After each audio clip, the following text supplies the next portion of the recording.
মাননীয় প্রধানমন্ত্রী তারেক রহমান, আপনি একমাত্র ভরসা। আপনাকে ছাড়া আর কোনো গতি দেখছি না।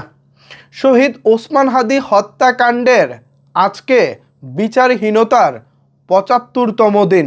২০২৫ সালের ১২ই ডিসেম্বর ওসমান হাদি গুলিবিদ্ধ হয়েছিলেন।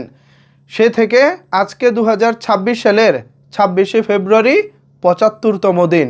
কিন্তু এখনো পর্যন্ত আমরা ওসমান হাদি হত্যার কোনো প্রকার কোনো বিচার পাইনি। এক কথায় বলতে গেলে বিচারহীনতার ৭৫তম দিন চলছে। আমরা তো দেখেছি মাননীয় প্রধানমন্ত্রী তারেক রহমান সাহেব ২ দিন আগে একজন অপহরণ হওয়া স্কুল ছাত্রকে মাত্র ১ ঘন্টায় কিভাবে উদ্ধার করতে সহায়তা করেছেন। আমরা ঠিক সেভাবেই শহীদ ওসমান হাদি হত্যাকাণ্ডের বিচারটাও সম্পূর্ণ দেখতে চাই। আর এটা পারবেন একমাত্র মাননীয় প্রধানমন্ত্রী তারেক রহমান সাহেব। এটা আমি বিশ্বাস করতে চাই। ২ দিন আগে যেভাবে ১ ঘন্টার মধ্যে অপহরণ হওয়া স্কুল ছাত্রকে উদ্ধার হতে দেখেছি, সেম একইভাবে মাননীয় প্রধানমন্ত্রী তারেক রহমান সাহেব যদি চান, আমি বিশ্বাস করি ২৪ ঘন্টার মধ্যে এটার একটা সুরাহা হবে।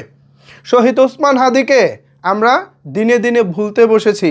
নতুন হাদি হয়তো আমাদের সামনে আসবে, নতুন কোনো হাদিকেও হয়তোবা আমরা হারাবো, কিছুদিন হয়তোবা চোখের পানি ফেলবো, এরপর নতুন হাদিকে ভুলে গিয়ে আবার আরেক নতুন হাদি সামনে আসবে।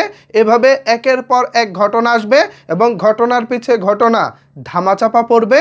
আমরা পুরনোটা ভুলে যাব, নতুন নিয়ে কান্নাকাটি করব, নতুন নিয়ে মেতে থাকব। এভাবে বিচারহীনতার সংস্কৃতি বাংলাদেশে আর কতদিন চলবে? আমাদের সবার চোখের সামনে শহীদ ওসমান হাদি ভাই চলে গেলেন। আমরা পুরো বাংলাদেশ কেঁদেছি, চোখের জলে ভেসেছি, কিন্তু এখনো পর্যন্ত ওসমান হাদির খুনিদেরকে দৃষ্টান্তমূলক শাস্তি দিতে পারিনি। না সরকারিভাবে, না আমরা সাধারণ জনগণ কেউই ওসমান হাদি হত্যাকাণ্ডের সুবিচার নিশ্চিত করতে পারিনি। এই যে এই দায়, এই ব্যর্থতার দায় কে নেবে? আমরা অন্তর্বর্তীকালীন সরকারের সময় প্রত্যাশা করেছিলাম, যেহেতু অন্তর্বর্তীকালীন একটি নিরপেক্ষ সরকার, কোনো দলকে তারা মাথায় রাখবে না, এই হত্যাকাণ্ডের সাথে যারা জড়িত তাদেরকে ধরে এনে দৃষ্টান্তমূলক শাস্তির ব্যবস্থা করবে।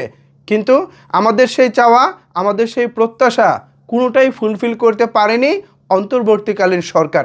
ধরে নিলাম অন্তর্বর্তীকালীন সরকারের অনেক হাত বাঁধা ছিল, অনেক কাজ করতে গিয়েও হয়তো বা তারা করতে পারেনি। নির্বাচিত সরকারের যতটা পাওয়ার থাকে হয়তো বা অন্তর্বর্তীকালীন সরকারের ততটা পাওয়ার ছিল না। আমি বাদ দিলাম ডক্টর মোহাম্মদ ইউনূস সাহেবের অন্তর্বর্তী সরকারকে যদি আমি বাদ দেই, এখন যদি আমি নির্বাচিত সরকারের কথা হিসেব করি, তাহলে মাননীয় প্রধানমন্ত্রী তারেক রহমান সাহেবের কাছে আকুল আবেদন জানানো ছাড়া আমাদের আর কী বা করার আছে? মাননীয় প্রধানমন্ত্রী তারেক রহমান সাহেব, আমরা আশা করব আপনি শহীদ ওসমান হাদি হত্যাকাণ্ডের বিচারটি দ্রুত যেন শেষ হয়, সে বিষয়ে আপনি পদক্ষেপ নেবেন। আপনার কাছে দেশের একজন সাধারণ নাগরিক হিসেবে ছোট্ট একটা অনুরোধ। ভিউয়ার্স, এ বিষয়ে আপনাদের মতামত কি ভাবছেন আপনারা জানাতে পারেন আপনার মতামত নিচের কমেন্টস বক্সে। ধন্যবাদ সবাইকে এতক্ষণ আমার সাথে থাকার জন্য।